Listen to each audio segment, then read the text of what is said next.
Convicção, não é sensacional, é por convicção. É nosso entrevistado ao vivo de hoje no estúdio, o ex-prefeito de Bauru, Tidei de Lima. O professor Duda Trevisani conversa agora com o nosso convidado. Interaja com a TV Projeto. Tidei, boa tarde. Boa tarde, Duda. É uma alegria muito grande estar aqui com você, com o Samuel, com os seus telespectadores.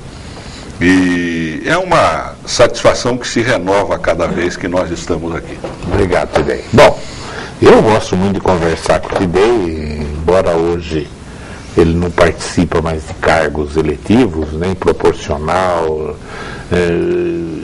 mas é um analista que conhece os problemas de Bauru profundamente, foi um deputado de expressão nacional e foi o nosso prefeito durante 4 anos. Como é que você está vendo, Tidei? Estamos saindo aí com 4 candidatos a prefeito. O que você espera que aconteça durante essa campanha? Duda, a gente sempre espera que na campanha política sejam expostos os problemas da cidade que tem, né, por melhor que possa ter sido uma administração aqui ou ali, os problemas nunca são findáveis, eles são infindáveis na medida que uma cidade como Bauru cresce, né, anualmente a razão, sei lá, de 6, 7%, e a população provavelmente cresça a razão de 3, 4%. Né? Então, eu acredito que esses problemas vão aparecer e que sejam motivos de discussão de elevado nível. Né? O que se espera é que uma campanha não resvale para o campo pessoal das pessoas, né, dos candidatos, e que possam os problemas realmente ser o foco da discussão e dos debates. Para a campanha anterior, na eleição anterior, a cidade inteira olhava para Bauru e via Bauru feia, Bauru emburacada. Então o tema principal acabou sendo o asfalto. O asfalto. O Rodrigo deu uma melhorada aí de 70%, 80% no asfalto. E eu tenho a impressão que esse não deverá mais ser o tema principal dessa campanha. Acredito que não. Acredito que não. O que você acha que poderá ser? Eu acho que existem algumas coisas que não estão sendo colocadas e que são importantes. São coisas talvez maiores que dependeriam de uma mobilização política da cidade para que nós possamos ter outra vez Bauru como um dos polos de desenvolvimento no interior. Né? Então, veja você. A Valec é a companhia federal que cuida dos projetos da área ferroviária, é quem cuida. A Valec está com um projeto de ligação transoceânica aqui entre o Oceano Pacífico e o Oceano Atlântico, né, via terrestre, né, essa ligação. Bom, da onde vai sair isso aí? Proposta da Valec. Vai sair do Rio de Janeiro e vai parar no Peru. Quando nós podíamos sair de Santos... Mas o projeto era Santos. A Valec está com esse projeto. E não tem discussão, ninguém que levante o problema, quer dizer, eu não vi o governador Geraldo Alckmin, ou outro governador que seja, o anterior, porque esse projeto da Valec já vem de 3, 4 anos para cá, né? Levante, olha, não, o Estado de São Paulo precisa dessa ligação, é importante para o Estado de São Paulo. Está pronta, e Bauru, exatamente, e Bauru está nesse contexto. Vai passar por Bauru. Tem que passar por Bauru. Quer dizer, então essas discussões maiores provavelmente não vão estar presentes na campanha, porque poderão até ser abordadas na campanha de governador e tal, mas poderia já fazer parte do consciente político da população estas discussões maiores. Não é?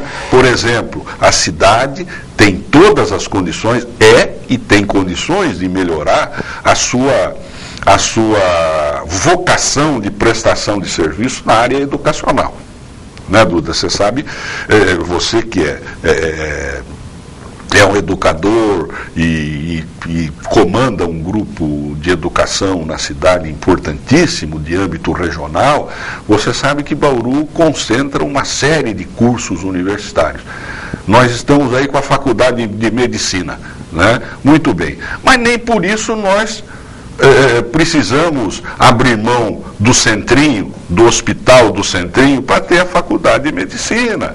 Não é verdade? Quer dizer, o Hospital do Centrinho é uma conquista de Bauru feita com a lucidez e a competência do tio Gastão, né?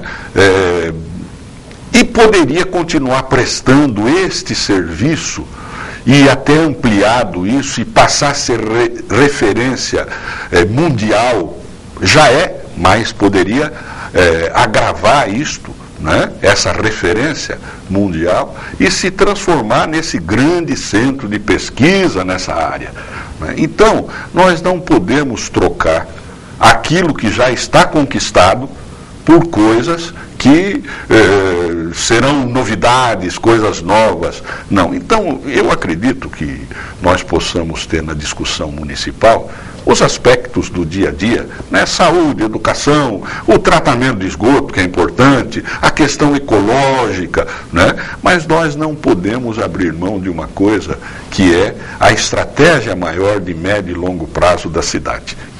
Do crescimento da cidade, do bem-estar da população. Qual é o papel de Bauru daqui 20 anos no contexto do Estado? Você acha que isso não foi discutido nessa legislação municipal? Não foi. Eu não vi na Câmara, pelo menos eu acompanho, né, pelo rádio. Tratou de problemas emergentes, né? Mas não tem estratégia. No dia a dia, mas você não tem uma discussão da estratégia da cidade de médio e longo prazo. Então, isso é importante, e seria bom que nós puséssemos uma sementinha a germinar nesta campanha com relação a isto, né? Eu acho extremamente importante isso e acredito que possa acontecer ainda.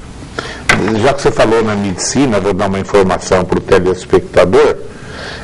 Rio Preto tem uma faculdade de medicina estadual, é do governo do estado, e muito bem conceituada, inclusive, nas avaliações do Ministério da Educação e etc. Então, Rio Preto está abrindo, esse ano, 2 faculdades de medicina particular, a Uniceres e a Unilago. Então, o Rio Preto, a partir do ano que vem, vai estar com 3 faculdades de medicina. Exato. 2 privadas e uma pública. Poderia até fazer uma crítica a nós da iniciativa privada. Mas quando não tem a pública, é difícil uma coisa tão séria como medicina, odonto, né? Verdade. Você montar a privada, porque na hora que vem a pública, você tem profissionais sobrando no mercado, gente que tem horário livre, entendeu? Você veja, então a hora que chegar a faculdade de medicina, pode estar certo. Alguma instituição privada de Bauru vai abrir uma outra medicina, e o país está precisando de médicos. Está precisando. Embora os médicos digam que não, mas todos nós sabemos que é uma realidade. É verdade, verdade. Precisando. E eu acredito que com o passar do tempo, e não deve ser muito tempo, porque nós sempre estamos a criticar a SUS, olha, a saúde pública e tal, mas há que se considerar que a saúde pública melhorou. Melhorou. E vai chegar uma hora que o governo federal vai começar a alocar médicos por esse interior do Brasil aí. Né? Vai tomar uma medida e vai dizer, olha, nós vamos contratar 5 mil médicos, né? Pelo menos para ter 2 médicos por cidade em cada lugar, vamos pagar 15 mil reais por mês, sei lá. Para com essa besteira de trazer médico de Cuba. Exatamente. Para com essa vai pagar e vai alocar esses médicos pelo interior do Brasil, e aí nós vamos efetivamente iniciar uma outra era na medicina. E precisa ter médicos para isso, e dispostos, com uma remuneração condizente, a desbravar esse sertão por aí. O Brasil tem que pensar muito em trazer gente de fora, assim, que não seja gente de ponta. Porque nós temos 200 milhões de habitantes, Cuba tem 8. Né? O Uruguai está aí, né? Fala, o Uruguai é um bairro de São Paulo, é um bairro de 3 São Paulo. milhões de habitantes. Santo Amaro tem mais habitantes do que... Inclusive eles vão controlar a maconha de uma maneira que eu acho que para o Uruguai vai dar certo. Sei. Porque o Estado vai dar para catalogar todo mundo, 3 milhões, não é isso? Verdade. Só que aqui num país como o nosso como é que não tem condição. Liberar a maconha aqui no Brasil, eu vou te contar, Não nós tem vamos ter condição. o sumeiro na porta da nossa casa verdade. tocando fumo. Verdade. Para com isso, são realidades distintas. O Brasil está entre os 10 países com maior população no mundo. Não tem 10 países com mais de 100 milhões de habitantes. O Brasil tem 200. Então, nós temos sempre que pensar em dar trabalho, dar qualidade e tudo para essa gente, de vez de ficar importando aí profissionais que nós poderíamos estar formando aqui. Exato.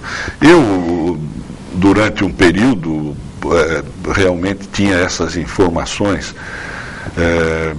na ponta da língua. Isto que você está falando, eu dizia assim, olha, a Espanha pode se dar esse luxo, porque o montante de habitantes da Espanha é quase o montante de habitantes do estado de São Paulo. 10% do Brasil. Exatamente. Né? E as pessoas, não, mas a Espanha, não, é sim. Portugal tem menos habitantes do que o estado de São Paulo, do que o Rio de Janeiro e tal. Então, este tipo de tratamento na área econômica, na área social, segurança pública, para países com um crescimento populacional já estabilizado, estagnado praticamente, né, e com total de população por volta de 30 milhões, 40 milhões de habitantes, eles têm condição de avanços, né, que nós não temos condição. O Brasil, para poder galgar setores que ficaram lá atrás, a um nível médio de desenvolvimento do país, quer dizer, alavancar quem ficou lá para trás, é um investimento profundo, grande. Você quer uma comparação interessante? O segundo país da América do Sul em população é a Argentina. Tem 30 milhões de habitantes. Tem menos que o estado de São Paulo. Menos que o estado de São Paulo. Nós temos 30 milhões de miseráveis no Brasil. Exato. Nós temos população da Argentina de miseráveis. Exato. O Brasil é também um país continental, né, Duda? Você pega um país como o nosso. Região riquíssima e região que está na idade da pedra. Nossa, enchente no sul, seca no nordeste, quer dizer, enchente lá no norte. Então, é um país de diversidades. Né, e precisa ser tratado dessa forma, às vezes pontualmente aqui e ali, e ter uma visão global do que é o desenvolvimento de uma nação miscigenada também culturalmente e de formação. Né? Outra ideia, eleger vereador não vai ser fácil. Aqui um batalhão de candidatos. Que essa vai ser a eleição mais dura para o vereador. Precisa tirar da quantidade a qualidade, não é verdade? Nem sempre é assim, porque o parlamento é um mosaico, né, Duda? E é um mosaico da sociedade. Esta é a vocação do parlamento na democracia. Né? O parlamento acaba tendo gente A, B, C, D, gente do leste, do oeste da cidade, do sul, do norte, né? E é bom que seja assim, porque senão não seria representante fiel da população. Né? Se você tiver uma Câmara de Vereadores, que é um parlamento municipal, o parlamento estadual, que é a Assembleia, o parlamento federal, que é a Câmara Federal e o Senado, né? Diferente da média da população, né, dos vários setores que compõem a nossa sociedade, ele será sempre um parlamento falso da realidade do país. Então é importante. Eu acredito que nós vamos ter gente boa, e gente mais ou menos, e gente ruim, porque isto é a realidade. Né? Agora, se pudermos apurar o máximo possível as pessoas honestas, compromissadas com seus eleitores, com a sua região, com a sua vertente socioeconômica, política, né? Isto é que é importante, é a lealdade na representação do mandato parlamentar. Vamos ver a pergunta do telespectador aqui. O Aurélio da Silva Braga pergunta para você. Tidei, você já foi prefeito e também já foi deputado federal. Estando prefeito, você deixaria a prefeitura para concorrer a deputado? Sim ou não? Por quê? Aurélio, essa é uma pergunta meio complicada, porque ela depende das circunstâncias, ela envolve circunstancialmente os fatos daquele momento, né? Evidente que o mandato de prefeito é um mandato difícil de ser deixado no meio do caminho, né? O mandato parlamentar talvez não seja tão difícil assim, porque você tem todo um contexto partidário, de representação de uma filosofia que o seu partido encerra, o compromisso que o seu partido tem e que você pode ser substituído a certa altura.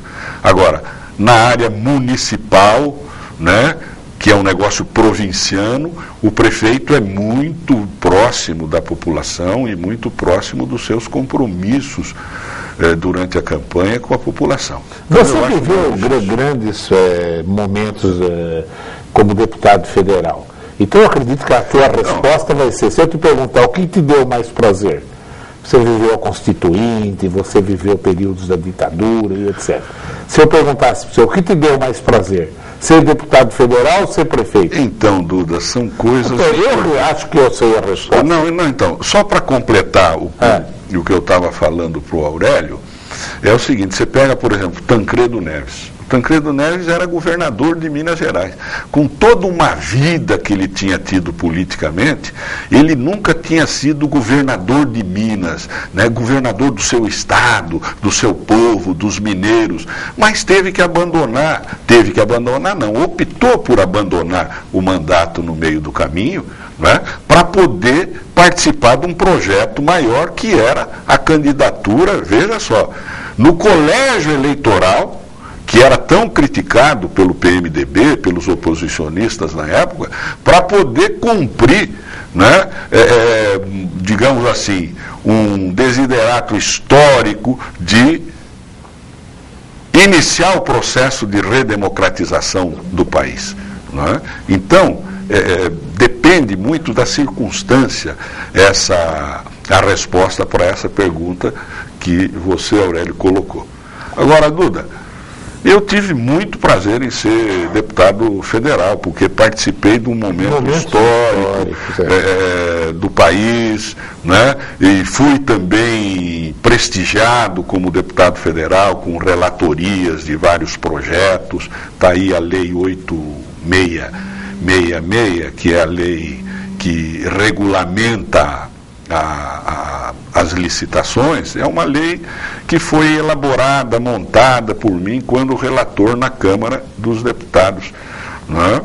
E depois foi para o Senado, teve alguma mudançazinha pequena, lá foi relatado pelo senador Pedro Simon, mas essa lei depois teve algumas mudanças, mas está aí. Então eu tive muito prazer de ser, mas também tive prazer de ser prefeito. Quando a gente faz um projeto como o Fortunato Rocha Lima, que tira 570 famílias da beira do rio, da favela, e você dá uma condição de dignidade de viver, modesta, mas uma condição digna, como é o projeto Fortunato Rocha Lima, só isso já nos satisfaz.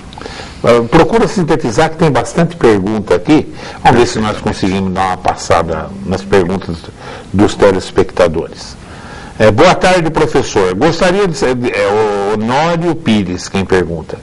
Gostaria de saber do ex-prefeito a opinião dele sobre o bloqueio que o vereador Segala fez do programa de atração de indústrias, através da ilegabilidade do projeto. Bauru não perde com isso? Não é bom para Bauru vir mais indústrias para cá? Muito, muito. Honório, Honório, muito. E é interessante porque há poucos minutos eu até comentava com o professor Duda, acabou tendo um acidente de trânsito que envolveu a minha esposa e eu tive que estar presente ali. Nada que fosse mais sério sem nenhuma vítima, sem nada, só danos materiais. E quem era o condutor do outro veículo era uma pessoa do Rio Grande do Norte, Edmar, que é um industrial do Rio Grande do Norte. E as conversas foram, e ele aí soube quem eu era e começou a conversar. Olha, eu tenho uma indústria no Rio Grande do Norte, quero trazer para Bauru. Mas tenho preocupação, porque já vi aí que o cidadão queria um terreno doado, mas não pôde aceitar o terreno, porque não podia cortar a árvore que estava dentro do terreno, né? Então, tudo, Honório, é uma questão de bom senso, não é verdade? Nós não vamos... com uma árvore salvar o planeta, mas também nós não podemos sair cortando árvores por aí, não é verdade? Então é uma questão de bom senso. Eu acho que Bauru precisa ter, evidentemente, um pensamento e uma discussão em cima desse pensamento, dessa proposta, a respeito da industrialização da cidade. Nós não podemos abrir mão de empresas, nós não podemos abrir mão de indústrias, nós temos que ter o bom senso de poder atrair indústria, você entendeu? E de preservar o meio ambiente. Tudo bem, não é evitando cortar uma árvore num terreno industrial que nós vamos preservar o ambiente, porque nós podemos plantar centenas de outras árvores em outros lugares. Claro. Eu acho que isso daí até é um tema que depois das eleições, e acho que deve ser discutido na campanha também. Essa reserva ecológica que tem aí, que é um cerrado de pau torto, você não vê como reserva, né? É brincadeira, você for pegar as reservas de mata que tem Pirajuí, Jaú, né? E está aí enorme, a cidade já pulou para lá da reserva, está no meio da cidade. Eu acho que tem que replantar em outro lugar. Exatamente. É um absurdo conservar essa área ecológica aí de Bauru, fazendo demagogia de ambientalismo. Você tem, Duda, condições de poder ter uma resposta melhor para o meio ambiente, claro. Né? Se você, por exemplo, transplantar florestas. Existe isso, é uma ação ecológica. Uruguai. E é uma... Uruguai está autorizado outra vez também. E é assim uma condição política na área da ecologia correta. Olha, nós aqui não podemos ficar com essa floresta aqui porque atrapalha uma série. Nós vamos transplantar essa floresta para tal lugar e até vai ser maior, porque lá a área de terreno é mais barata e nós vamos fazer uma nova floresta lá. Não é verdade? Você vê esse pessoal da Lua e Céu aqui de onde você vai, você acha plantações de eucalipto, de pinos deles, porque realmente eles poluem uma região ali, eles plantam pinos no estado de São Paulo inteirinho. E você hoje, Duda, você tem uma condição tecnológica de poder semear o mesmo tipo de floresta que você tem. Claro. Né? Então, esse cerrado, por exemplo, você tem uma série de sementes possíveis de serem semeadas, né? Em outro local, e elas nascerem, porque o microclima, eu lembro quando eu fui secretário da Agricultura, e me permita estender um pouco, eu fui o secretário que iniciou o processo das microbacias no estado de São Paulo. Eu me lembro disso. Eu fui negociar com o Banco Mundial em Washington, era o representante do Brasil, o Pedro Malan, que depois veio a ser ministro da Fazenda e com quem nós tivemos uma amizade muito grande e nos atendeu lá. E eu tive condição de expor o conceito das microbacias para explorar. E no conceito das microbacias para exploração agrícola, você envolve muito esta questão ambiental, não só no terraceamento, como também na condição de árvores, de plantas, dessas coisas todas. Então, a tecnologia hoje ajuda muito. O que nós precisamos é bom senso para lidar com esse problema, Honório. O Beto do Parquinho, ele fala, na última entrevista do Tidei, perguntei em quem ele votaria, Lula ou FHC. Ele falou Lula. Professor, será que existe uma tendência dos políticos à corrupção? O Tidei tem todo o conhecimento que foi o governo mais corrupto da história, o governo do Lula. Também gostaria de saber do Tidei por que essa versão ao PSDB. Será porque ele foi preterido na dissidência do PMDB quando foi criado o PSDB? Não. Quem é que É o Beto do Parquinho. Beto. Não tenho. Eu acho que quando eu aqui me pronunciei a respeito do Lula, eu acho que o Lula acabou fazendo muitas coisas boas. Não significa que eu sou a favor de corrupção, de nada disso. Pelo contrário, eu sou a favor de que não só se puna, e acho que a Polícia Federal tem feito um trabalho muito bom com relação a isso. Acho que a Dilma também tem dado estas condições políticas para que possa a Polícia Federal agir dessa forma, né? Acho, por exemplo, que é o símbolo da corrupção no governo Lula, o mensalão, não é verdade? A justiça precisa condenar aquilo que realmente está comprovado judicialmente, né? Não pode ser no eu acho isso, eu acho aquilo, mas tem que ser comprovado judicialmente e que se puna. Corrupção não pode ter meio termo, é como mulher grávida, ou está grávida ou não está grávida, né? Então é preciso agir dessa forma. Agora, tenho a impressão, no meu caso, e eu recebi vários convites para ir para o PSDB, e o último deles foi quando eu estava encerrando o mandato de prefeito. Recebi um telefonema do governador da época e meu amigo pessoal, Mário Covas. Fomos companheiros do MDB e no PMDB, ele presidente do partido no estado, eu primeiro vice-presidente e o Fernando Henrique senador, segundo vice-presidente. Então o meu relacionamento com ele sempre foi muito bom e ele me convidou para ir para o PSDB, né, ao final do meu governo de prefeito. E eu achei que não devia deixar o PMDB, né? Tem uma série de amigos do PMDB que são históricos também, né? Então não é esta razão, não. Eu tenho uma crítica ao PSDB, principalmente com relação à postura econômico-social do partido, tendo em vista o programa de privatizações, o neoliberalismo que foi abraçado pelo governo do Fernando Henrique. Então eu sou crítico desta parte, é isto aí. O primo Mangelardo gostaria de uma visão do Tidei sobre a situação econômica da Coab. A Coab dá um programa sozinha. Então procura assim, ele quer saber, tem alguma solução para a dificuldade financeira dela? Duda, eu não conheço a dificuldade financeira eu conheço pelo que saiu nos jornais, né? Das notícias. Agora, eu sempre tive na Coab um grande instrumento para a ação social na área da habitação. Eu acho que o governo federal perdeu, né? Porque as Coabs estão em dificuldade por aí e estão fechando Coabs aqui, Coabs ali, né? Mas era um grande instrumento para poder agir nessa área da habitação popular.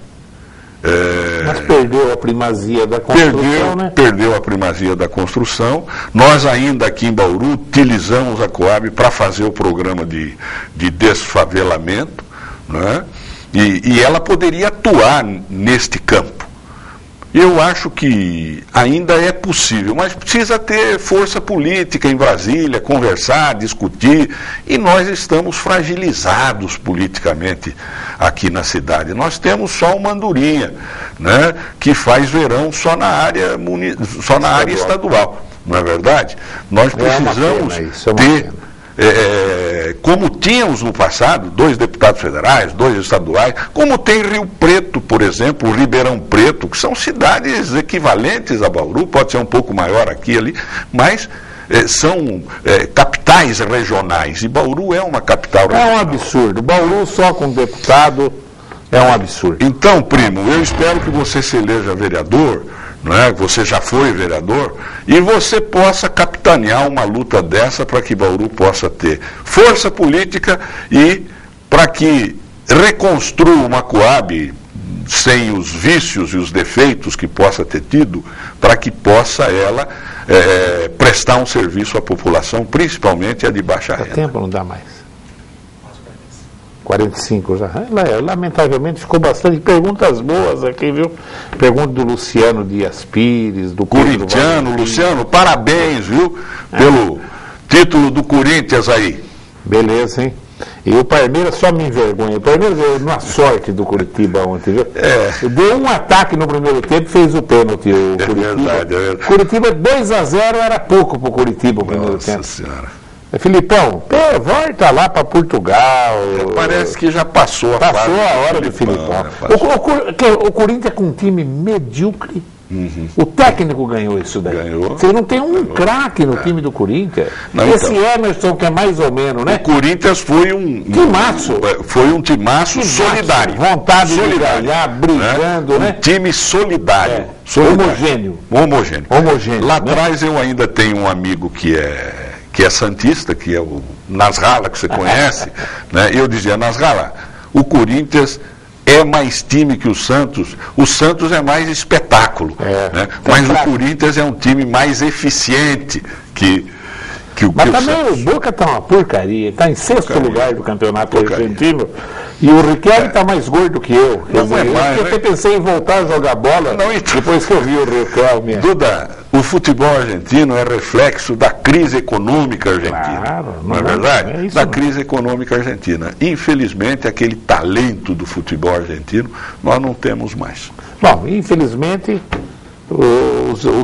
as perguntas que o Tidei respondeu precisava de uma reflexão maior, por isso até que eu procurei não intervir, que realmente foram temas bem polêmicos. E nessa fase agora, onde eu posso entrevistar muito poucos políticos, você podia voltar rapidamente. Duda, com cada pergunta boa aqui, ó. Pergunta do viaduto. Perfeito. Entendeu? Excelente, viu? Eu vou falar para a Nádia ter agendado aqui umas 3 semanas. Ótimo. Você vai dar esse prazer. Venha, mas o prazer é meu. Então tá bom. Tá bom, Duda? Obrigado. Muito obrigado a você, viu? Quer um minutinho para se despedir do teu... Eu apenas quero agradecer aí aos nossos telespectadores.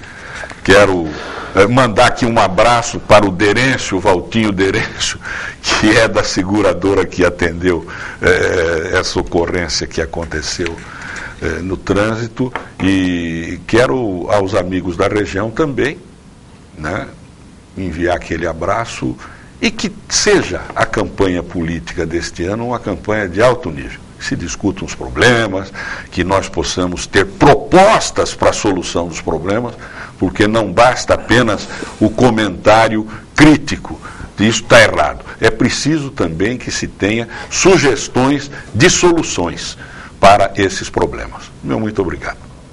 Bom, eu quero agradecer a sua audiência e falar para o Sinuê, que é palmeirense doente e fanático, não se entusiasma não, porque nós vamos apanhar do Curitiba lá do Sinuê. Que desgraça, viu? Não tem garra, não tem... Não, garra até que o Palmeiras mostrou, não tem time mesmo, viu? Até que mostrou garra. E olha... Vamos ter que engolir os corintianos mesmo. Você não é corintiano, você é santista. Não, sou São Paulino. Sou Paulino. Quer dizer, sou torcedor do Noroeste, viu, Duda? Claro, lógico. Né? Quero que o Noroeste volte. Volte, exatamente. Eu quero agradecer a sua audiência e continue aí ligado nos horários alternativos da TV Prevê. Tchau.